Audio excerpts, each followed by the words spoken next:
You've done well, lad. I'm sorry for your loss. You must be all done in. Why don't you go to the kitchen and have a good meal? Sorrow is easier to bear on a full stomach.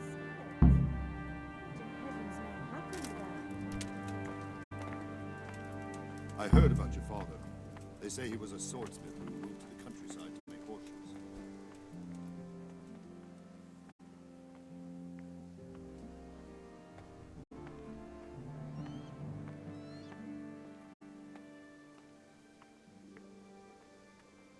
It seemed like any other day. And then I saw thick smoke rising above the hamlet of Rovna. Soon, Sigismund's army were finished there and came for us. The order to attack must have come even before the alarm bell rang. God preserve us.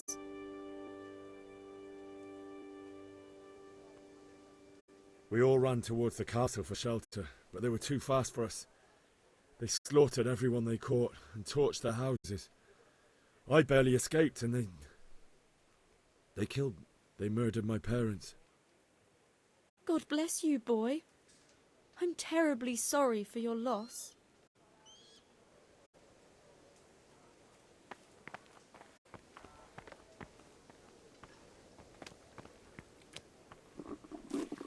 I have to eat something. My insides are shriveled up with the hunger.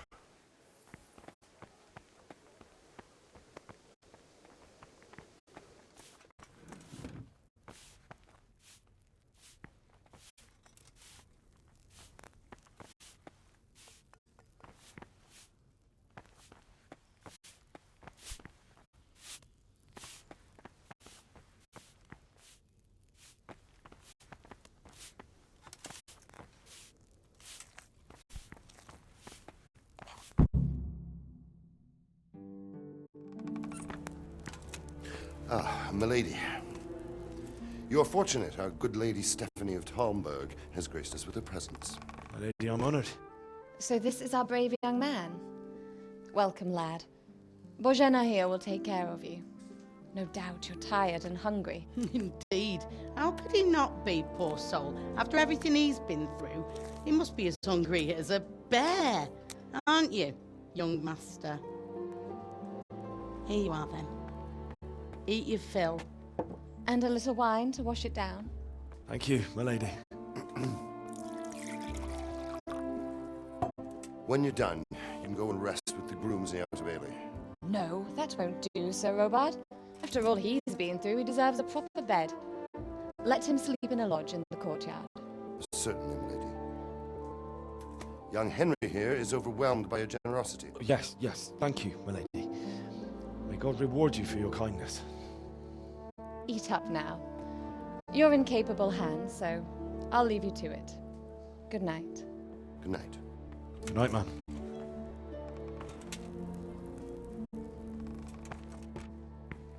When you've done, you can sleep in the bedchamber of the courtyard lodge.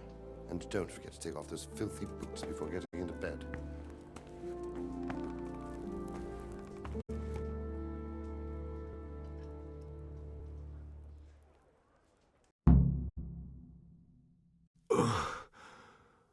Must eat.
Oh, my word. Oh, good God. I need to lie down before I split my face open from yawning.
Please, tell me what happened at Scarlett's.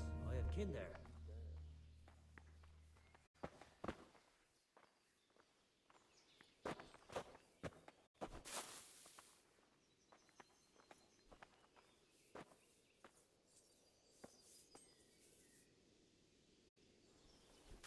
I'm sorry about what happened to you, but it's no excuse for rudeness.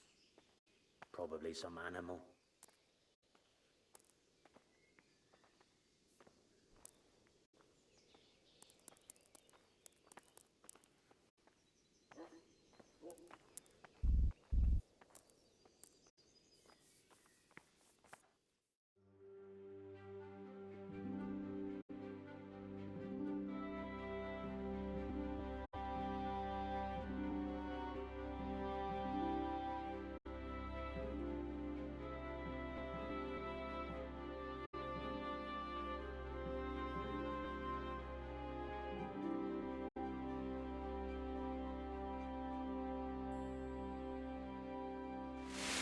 Today the patrols will be doubled. Keep your eyes peeled. If you see anything out of the ordinary, report it immediately. Understood? Yes, sir.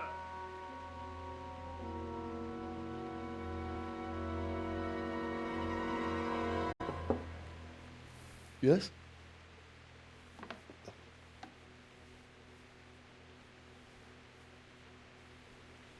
It is I, Henry. Forgive the intrusion. I didn't wake you, boy, did I? My lady, no, not at all. But what brings you here at this hour? I thought you could do with a little wine. It's just what you need to help you sleep. My lady, thank you. You really shouldn't. You could have sent a servant. I was going to. But to tell you the truth, I couldn't sleep either. I thought of you while saying my prayers. How awful it must have been for you. I came to offer you solace. To let you know you're not alone. Thank you. Thank you kindly.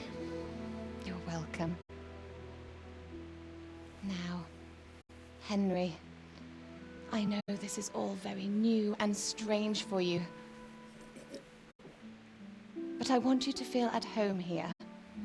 You're not to worry about anything except getting better. God knows you've been through a terrible ordeal. I know what it is to be left alone in the world. Although your loss is much greater.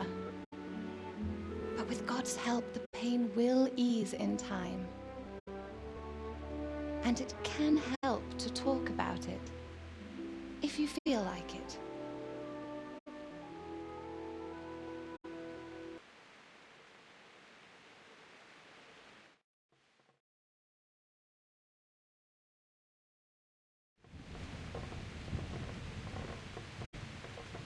You might be right, my lady. I'll tell you what happened. It was terrible and unexpected. The day started just like any other. Father sent me into town on some errands.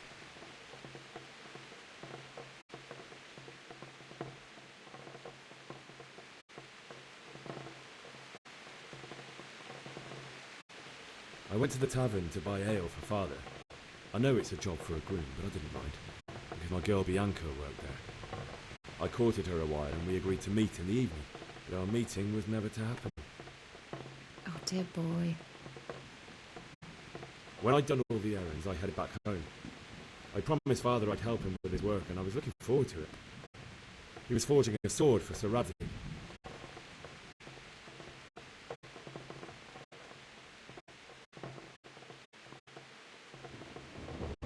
Father and I always chatted before it. On that particular day, I asked him if he'd teach me swordsmanship. He said no. He said it's better for a man to keep his head on his shoulders than lose it over some pointless heroism. If only you'd known what fate had in store for us. Oh. But Sigismund's horde was already on the horizon, ready to attack the town. I saw smoke on the horizon from a village Sigismund pillaged on the way to our town, which was soon to meet the same fate. God have mercy. And then death descended on Skalitz.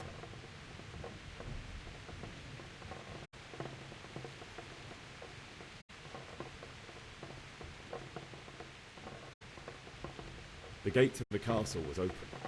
The bells and horns sounded the alarm, and the villagers ran to the castle to take cover. They were carrying the few possessions they could grab in haste, and I saw the terror in their eyes. I can't even imagine how awful it must have been. I ran to the castle like our neighbours to take cover, but I didn't make it. I had to find another way to save myself. The men on the battlements called down to me to flee to Talmberg and warn you. I was lucky I knew a concealed path around the castle.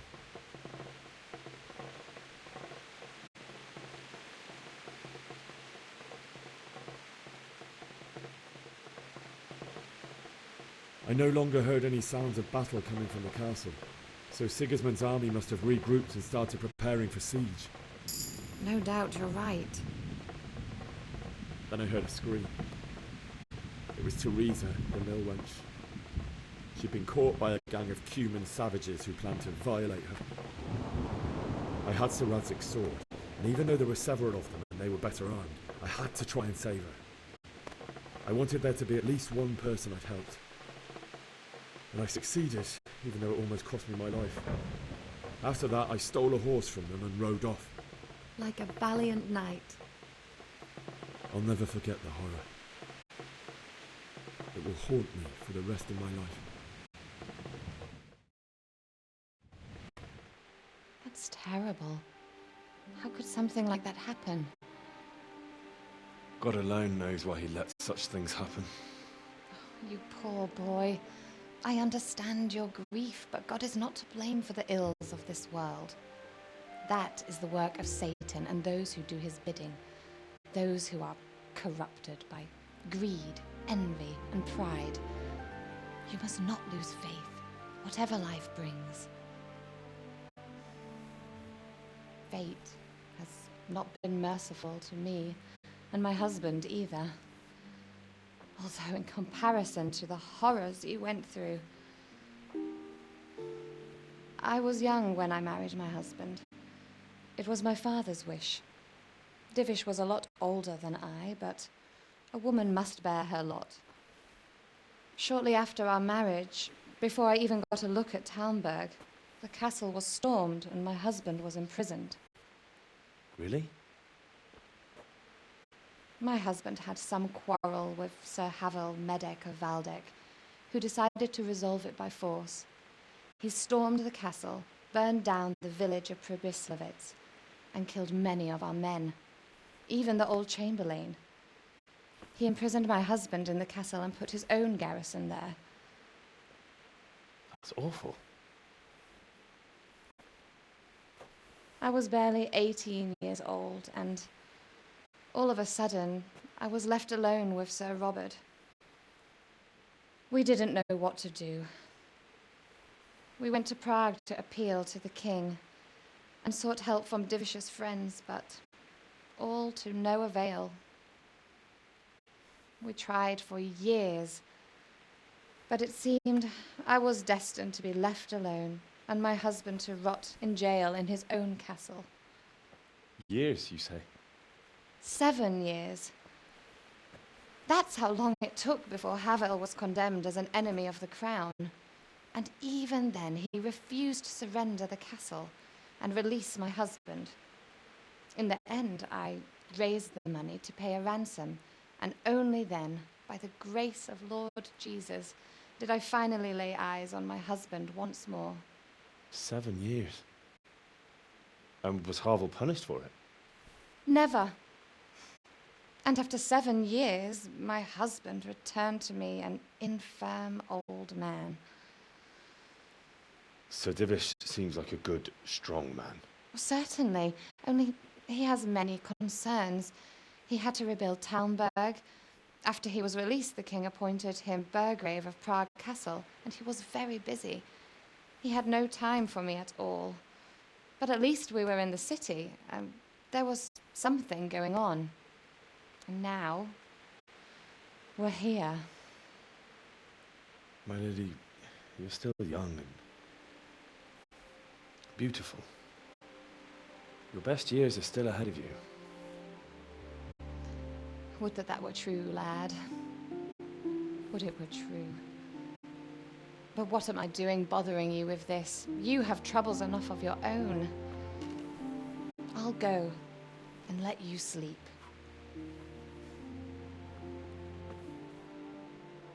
I enjoyed our little talk, Henry. Good night, and God bless. Good night, my lady.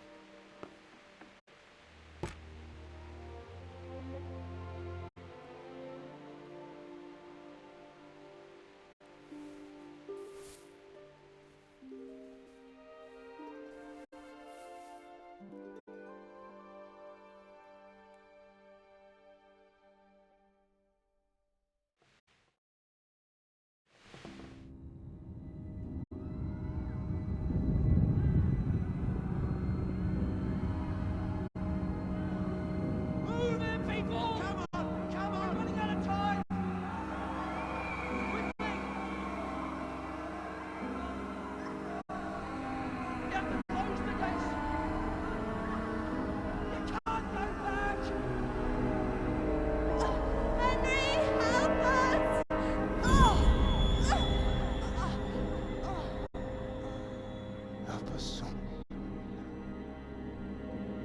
Don't be a coward.